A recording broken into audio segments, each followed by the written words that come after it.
Hello, and welcome to the Imprisoned Heralds Arisen spoiler review show. I am Swaxor of Soulforge Team A1 Alliance, and I'm here to talk about all the so far spoiled cards out of the new set that is coming tomorrow. The first one that we were given by Snowblade Entertainment was this very elephant called Brawn Wild Tamer. Brawn is a 4/4/7/7/12/12 with the ability to, whenever he deals battle damage to your opponent, heal all your creatures, including himself, for 3, 5, and 7 damage. He also has a much better ability called Upgrade Dinosaur, which turns him into a Dino Night, which I'll get to in just a minute. When I first saw this card, I obviously started with reading just this part, and it looked pretty underwhelming, but that's to be expected because it has Upgrade, so I was assuming the upgrade was going to be a marginal upgrade to the card because it did seem pretty powerful on its own. That was until I saw the Dino Night. The Dino Night pushes this card way beyond what we normally expect for a legend, but that makes a lot of sense since this is an upgrade card, so it comes with an inherent drawback. But I'm going to be afraid to see this card alongside something like a Thundersaur with Elysian Shard on either of the two, because this guy practically has regenerated 3, 5, 7 because of his breakthrough, and aggressive makes his ability even better. I am gonna be afraid of what the format's gonna look like if they print enough good dinosaur token generators. Thankfully, so far, we only have the Roaming Warclaw, which is the 6/3, 10/7, 16/13 that makes a 1/1 raptor on the side at all levels. If we get something similar to that, but slightly better, maybe with more health to synergize better with this card, it's gonna be scary. Hopefully we're gonna have some good removal to keep him in check, because otherwise this guy could just take over the game very easily. But generally I'd say I'm interested to see where this card goes and where it takes the dinosaur archetype, because I definitely would like to see more tribal decks in Soulforge, and not just robots that plays 6 legends that have the word robot on them, because that's not really a robot deck. Like, just the Bright Steel 6-pack and that's it. That's, not really a tribal deck. Like, I think this guy might just have the same impact on the dinosaur deck as Wrathswill had on the zombie deck, in that if you have the critical mass of playable dinosaurs, this card is going to make the deck good. Just like Wrathswill, if there had been a critical mass of good zombies, 12 plus maybe, would have made the zombie deck an actual contender. As is, it probably isn't, because there just aren't enough good zombies. This guy might actually have the dinosaur support already at this point to make the deck good. Also because Wrathswill was completely unplayable on its own, or it was at least a very weak removal spell. Whereas this guy is still this small creature that heals your team. And if you pump him up, he might still just do some work, because whenever they're not blocking him, he's regenerating health. So I could see this card being too good if they print enough good dinosaurs. I could also see this card being just fine, being just where it should be, because it takes some setup, and you're probably forced to play some cards you otherwise wouldn't play in order to effectively run this guy. But the Thundersaur interaction is definitely one I'm going to be looking out for and trying to counter if possible, because that's going to be where this card shines. So yeah, I'm interested to see where it goes. The second spoiler was given to us during the WCQ, January 10th, and it is called Hideravager. It is, in fact, a dinosaur. It has the Oros lifelink ability across all levels. It is a 5, 6, 9, 10, 15, 16, with allied 10-piece mobility 1, 2, 3. Where I'm thinking this card is going to shine is not just in the UT dinosaur deck, but more so in possibly the Wagyu decks. The Wagyu, Dizzy and Sludge, Health Gain, and U decks, simply because Oros was and is still the best enabler for that deck, because he is a repeated source of life gain that does not necessarily need one of your payoff cards to actually be good on its own. This card has a lot of the same qualities, except of course it has less attack and does not have breakthrough, which is kind of a deal breaker. But that deck just might turn to cards like Savage Oath to get that sorted, because it's not like he was playing any Necreum creatures in the first place. So having something like Savage Oath to put on this guy in that deck might just push him into the realm of playability, and might make those decks more consistent, if a bit less explosive, because they're not going to be playing cards like Druid's Chant. and those very swingy life gain cards that really need your payoff cards in Wagyu or Dizzying Sludge or Arborist, if you're playing that, to actually be playable. And that's because these are the cards that help you maintain a high health total, making Sludge better, not only while also, of course, enabling Wagyu by just gaining repeated amounts of health. But we'll have to see. Maybe they're gonna nerf Wagyu comes at 5. I don't know. It's not happening with this set, at least, because the patch notes were released and there were no function changes of cards. Unfortunately. But, yeah. Past that, the Dinosaur deck would probably play 3 of this guy, just because the deck is already looking to play Pump with Dino Night and Thundersword. And a guy like this benefits greatly from something like a Lycian Shard or a Frost Shatter Strike. And just a solid body with mobility might just be what you're looking for. So, again, interested to see where the card goes. I feel like out of the cards that have been previewed so far, this is the most decidedly balanced card. It seems very fair. It has the same stats that Tarsus Deathweaver had as Tomb Villager, who's just short of playability, but hoping that Lifelink is going to be better than the long-term advantage of banishing a card, and consistency. But then again, Allied Tempy's mobility is going to be very strong as well. And this guy is going to make sure that you're able to race because of that mobility out of the Dinosaur deck. So, interesting. It could go either way. It could easily be just short of playability, much like Tomb Pillager was. Or it could actually go ahead and be just where it should be. So again, I think the most balanced card we've seen so far. Now, the third spoiler we have is Progeny of Sith. If you've read Darken's spoiler review on a1soulforge.blogspot.com, address is right down there in the frame below me, you've seen that he had 4 words to spare for this card exactly. No elaboration, none whatsoever. This card is garbage. I err on the side of agreeing with him, and here's why. People are saying this card is the equivalent of a 12/12, possibly bigger, with Tarsus Deathweaver. This is not true. This card is never going to attack for more than 2, 4, 6, possibly a slightly more. Its attack is never going to be higher than, I assume, 8, best case scenario. And so, I think on average is going to be the equivalent of a 4/12. A 4/13 maybe, because they're going to overkill it at one of the levels. So 4/13, 4/14 card in level 1 that randomly moves around. So you can't actually use your 4/14 to just snipe 2 creatures. To just snipe 1 creature over 2 turns, because if you're going to lose one of the bodies, the other one might not be in front of it next turn. And at the same time, the major fault with this card is that it does not level well. Sorry about that. Even with cards like Tarsus Deathweaver and Nephrax, if they somehow stem the aggression early on, this card just gets worse. It literally just is a reverse Flesh Fiend, whereas Flesh Fiend grew exponentially better because not only did you get a bigger body, you got an additional body. This card gets strictly worse because you actually skip one of the good parts every level. What I would have liked to see is that the level 3 was maybe free to play. Would have kind of overruled Scout Drone as a card, but to be fair, millions of cards have overruled Scout Drone at this point. But yeah, I don't think it would have killed them to give it free at level 3. As is, I can't see this card being played in anything. Tarsus Deathweaver was already not really a play card because of its nerfed interaction, which should have happened sooner, by the way. It's sort of like with Zemus. They were out a bit late maybe on the nerf, but I digress. Yeah, even with the interactions available, I don't think this is a meta where you want a card that doesn't have consistent and doesn't level properly. Like, it's weak.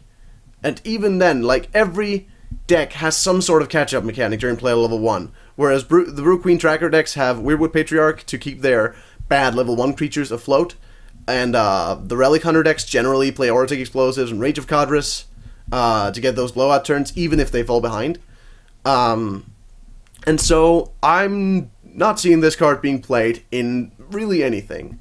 I guess, like, Brew Queen fodder is a thing, but first, this is not a Utera creature. That deck is already struggling with playing enough Utera creatures, because it has to fit in 6 Pump Spells and 3 Brew Queens. And possibly a Tangle and Howlazith and all that good stuff. And even then, you're actually struggling to find enough underleveled Utera creature for your trackers. And so this card is actually going to make that even worse if you start including it. And, again, Brew Queen is a deck that very much relies on having solid on-level cards at all times. This card is the opposite of a solid on-level card. It actually levels to be worse, which is an interesting dynamic. We haven't seen that before. The problem is, it's just really, it's just not good enough level 1 to actually warrant this kind of power level.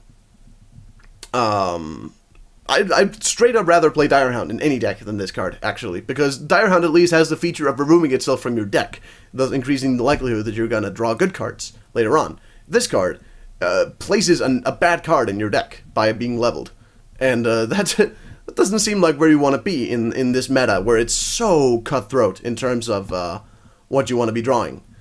So yeah, I would write this one off as unplayable, and probably garbage. It's an interesting card, don't get me wrong. It's gonna enable some fun casual decks like the A-Bomb deck and stuff. But in Standard, I would definitely not play the card in anything. This brings us on to the fourth spoiler. Probably the most powerful one of the ones I've revealed so far.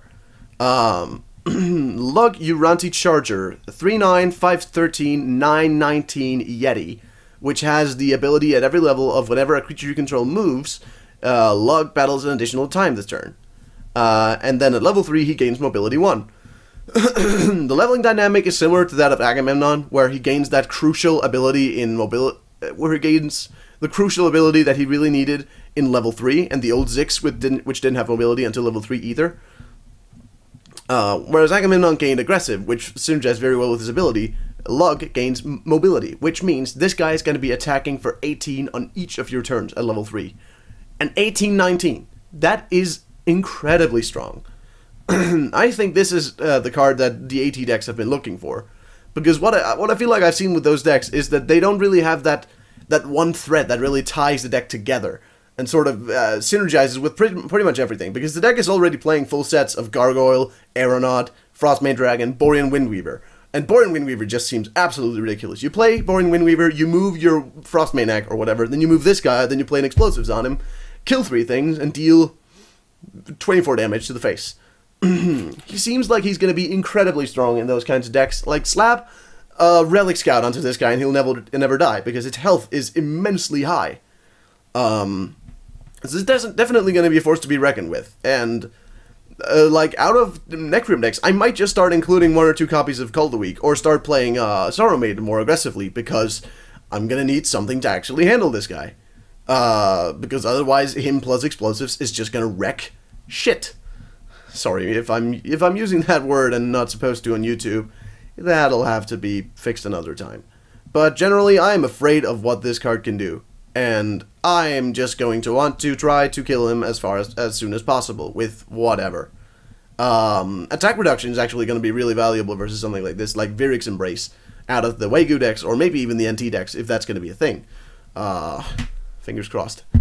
But past that, yeah, the card is cool, definitely powerful, and I'm gonna be interested to see whether or not this pushes the AT decks to a point where nerves are actually warranted. Again, fingers crossed. I really wanted to do something about Explosives, because this guy's only gonna make that card even more ridiculous.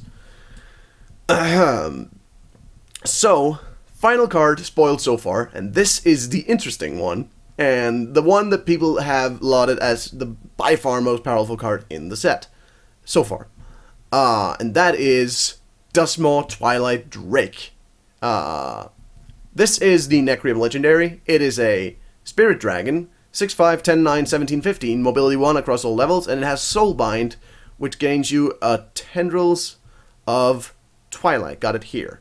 Tendrils of Twilight is a spell that is free and gives a creature -1/-1. Doesn't level.